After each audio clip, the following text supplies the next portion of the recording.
Kung mapanood mo tong video na to, pwede ba kita maging supporter kahit wala akong maibibigay sa'yo, kahit naka-injector lang ako at di ako marunong mag-edit. Gusto ko lang maranasan ang pakiramdam ng may humahanga sa bawat video na ina-upload. Sobrang saya kasi pag nakikita mo na may sumusuporta sa'yo kahit na simple ng mga ginagawa mo.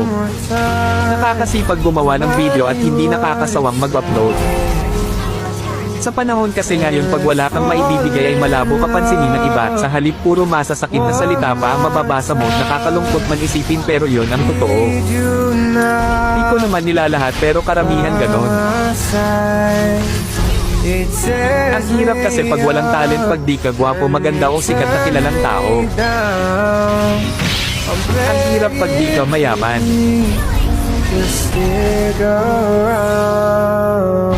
Okay lang sa akin basta lagi lang akong gagawa ng video kahit wala pang pumansin ng mahal.